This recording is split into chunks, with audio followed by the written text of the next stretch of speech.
Hi friends, आज हम लोग डेमोन्स्ट्रेटिव प्रोनाउन को पढ़ने वाले हैं। इससे पहले हम लोग प्राइड रीड में से 4 प्रोनाउन को पढ़ चुके हैं। पी से पर्सनल प्रोनाउन, आर से रिफ्लेक्सिव प्रोनाउन, आई से इंडेफिनिट प्रोनाउन, डी से डेमोन्स्ट्रेटिव प्रोनाउन, ई से एम्फैटिक प्रोनाउन, आर से रिलेटिव प्रोनाउन, आई से इंट्रोगेटिव प्रोनाउन और डी से डिस्ट्रीब्यूटिव प्रोनाउन। इनमें से हम लोग personal pronoun, reflexive pronoun, एम्फैटिक pronoun और इंडेफिनिट प्रोनाउन को पढ़ चुके हैं। आज का जो हमारा टॉपिक है वो डी से क्या है, डेमोन्स्ट्रेटिव प्रोनाउन। आइए डेमोन्स्ट्रेटिव प्रोनाउन को समझते हैं। मैंने आपको क्या बताया था कि प्रोनाउन 2 शब्दों से जुड़ के बना है, प्रो प्लस नाउन। प्रो का मतलब के बदले में और नाउन का मतलब नाम, यानी प्रोनाउन का मतलब नाउन के बदले में, प्रोनाउन का मतलब नाउन के बदले में। और इसका नाम क्या दिया गया है, डेमोन्स्ट्रेटिव। डेमोन्स्ट्रेटिव 2 शब्दों से जुड़ के बना है, डेमोन्स्ट्रेट प्लस इव। किससे जुड़ के बना है, डेमोन्स्ट्रेट प्लस इव। तो मैंने आपको एक बार बताया था कि इव का मतलब क्या होता है मेरे भाई, वाला, और डेमोन्स्ट्रेट का मतलब होता है प्रदर्शित करना। डेमोन्स्ट्रेट का मतलब क्या होता है, प्रदर्शित करना। चलिए अब इसे समझते हैं। कहने का मतलब क्या है, डेमोन्स्ट्रेटिव प्रोनाउन कहते किसको है, वो शब्द जो नाउन के बदले में आकर, वो शब्द जो नाउन के बदले में आकर प्रदर्शित करने का काम करता है, उसी को क्या कहेंगे, डेमोन्स्ट्रेटिव प्रोनाउन। अब ये प्रदर्शित करने का मतलब क्या है, ये समझ लीजिए। प्रदर्शन का मतलब है दिखाना। प्रदर्शन का मतलब क्या है, दिखाना, यानी आपका नजर कहीं और से कहीं और लेकर चला जाए, उसी को कहते हैं प्रदर्शन करना या दिखाना। कहने का मतलब वो शब्द जो नाउन के बदले में आकर, वो शब्द जो नाउन के बदले में आकर उसी नाउन को दिखाने का काम करता है, उसी को क्या कहेंगे, डेमोन्स्ट्रेटिव प्रोनाउन। आइए इसे कुछ एग्जाम्पल के द्वारा समझते हैं। मान लिया जाए मैं बोलूं कि यह एक मार्कर है, यह एक मार्कर है। अब एक बात बताइए, क्या इसका नाम यह है, यह नाम है कि नाम के बदले में आने वाला वर्ड है? तो सर यह नाम नहीं है, यह किसी वस्तु के बदले में आने वाला वर्ड है।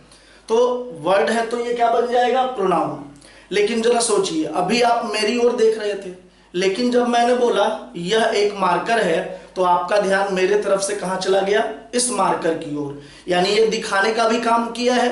तो यह जो शब्द है वो क्या कहलाएगा, डेमोन्स्ट्रेटिव प्रोनाउन। मेरे भाई डेमोन्स्ट्रेटिव के अंदर 4 एग्जाम्पल रखे जाते हैं, वो है दिस, दैट, दीज और दोज। डेमोन्स्ट्रेटिव प्रोनाउन के अंदर कितने एग्जाम्पल हैं, 4। This, that, these, those. ये चारों के चारों वर्ड्स क्या कहलाएंगे, डेमोन्स्ट्रेटिव प्रोनाउन। लेकिन इससे पहले एक बात को और जानना जरूरी है।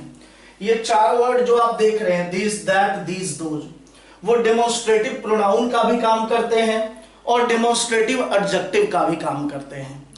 तो आपको पता कैसे चलेगा सर कि कब ये डेमोन्स्ट्रेटिव प्रोनाउन है और कब ये डेमोन्स्ट्रेटिव एडजेक्टिव है?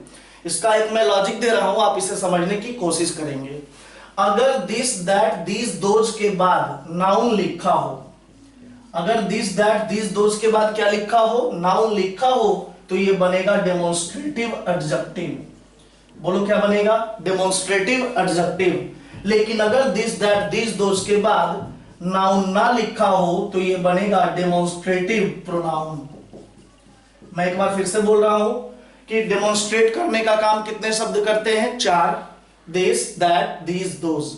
ये this, that, these, those sentence में 2 तरीके से यूज किए जाते हैं, या तो डेमोन्स्ट्रेटिव प्रोनाउन के रूप में या तो डेमोन्स्ट्रेटिव एडजेक्टिव के रूप में।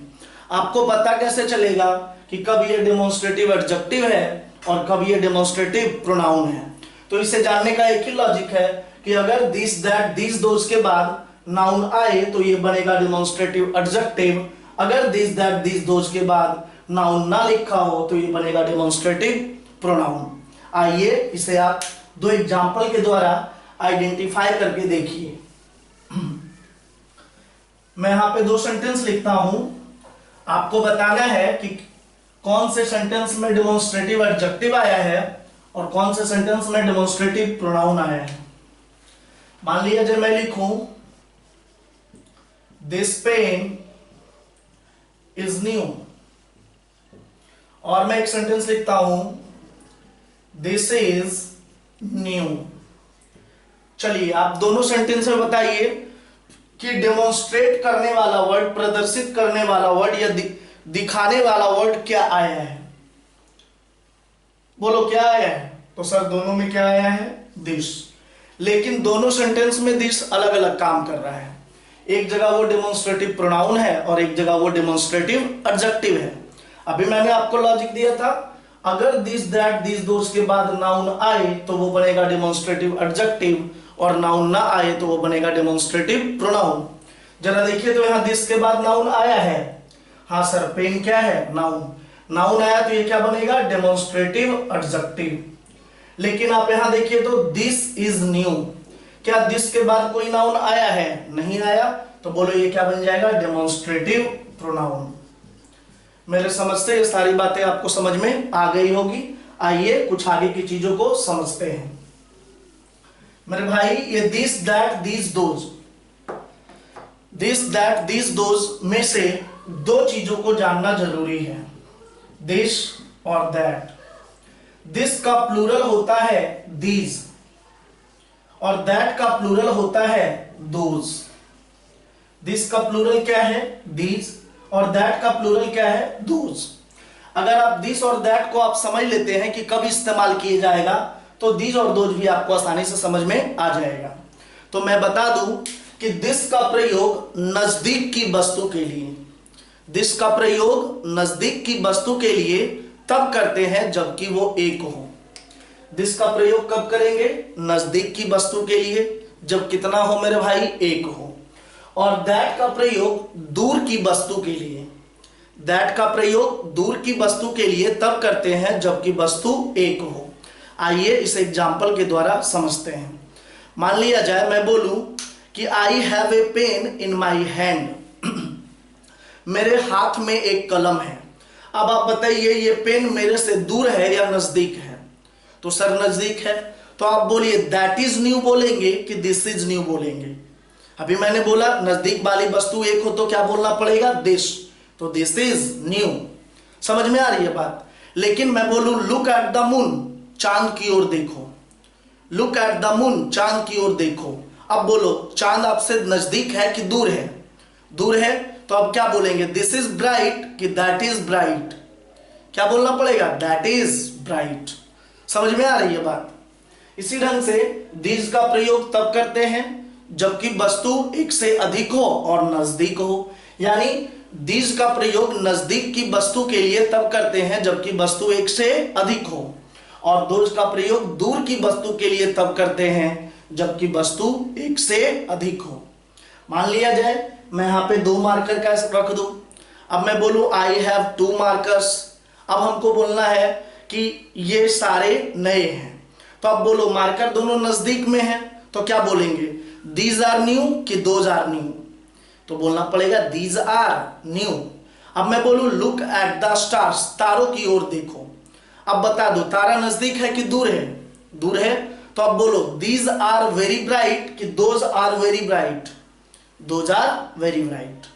मेरे समझ से ये सारी बातें आपको समझ में आ गई होगी। मैं एक बार फिर से आपको समझा रहा हूं, दिस का प्रयोग नजदीक की वस्तु के लिए तब करते हैं जबकि वस्तु एक हो। दैट का प्रयोग दूर की वस्तु के लिए तब करते हैं जबकि वस्तु एक हो। दीज का प्रयोग नजदीक की वस्तु के लिए तब करते हैं जब वस्तु एक से अधिक हो, और दोज का प्रयोग दूर की वस्तु के लिए तब करते हैं जबकि वस्तु एक से अधिक हो। आखिर ऐसा हो क्यों रहा है मेरे भाई? ये दिस और दैट क्या है? सिंगुलर है, और दीज और दोज क्या है? प्लूरल है। इसीलिए ये एक के लिए आता है और ये एक से अधिक के लिए आता है। समझ में आ रही है बातें? आइए आगे की चीजों को समझते हैं। कहने का मतलब क्या है कि दिस और दैट मेरे भाई कैसा है? आप बोलो सिंगुलर है। तो सिंगुलर होगा तो वर्ब कैसा लेगा मेरे भाई, सिंगुलर वर्ब लेगा। कहने का मतलब इज वाज हैज लेगा कि आर वेयर हैव। तो सर दिस और दैट के साथ सिंगुलर वर्ब यानी क्या क्या लगाना पड़ेगा, इज वाज हैज। लेकिन इज वाज हैज, लेकिन दीज और दोज ये दोनों तो प्लूरल है, तो बोलो वर्ब कैसा लेगा मेरे भाई, प्लूरल। यानी इज वाज हैज लेगा कि आर वेयर हैव।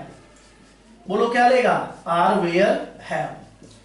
समझ में आ रही है बातें। दिस और दैट के साथ कैसा वर्ब आएगा, सिंगुलर वर्ब, और दीज और दोज के साथ कैसा वर्ब आएगा, प्लूरल वर्ब। यहां पे एक बात और जानना जरूरी है कि मेरे भाई अगर दिस और दैट के साथ नाउन भी लगाना हो तो मेरे भाई ये सिंगुलर है तो नाउन कैसा लेगा, सिंगुलर नाउन। दीज और दोज के साथ लगाना है तो नाउन कैसा लेगा, प्लूरल है तो प्लूरल नाउन लेगा। कहने का मतलब कि दिस और दैट के साथ सिंगुलर काउंटेबल नाउन का यूज किया जाता है और दीज और दोज के साथ प्लूरल काउंटेबल नाउन का प्रयोग किया जाता है। आइए कुछ एग्जाम्पल के द्वारा समझते हैं।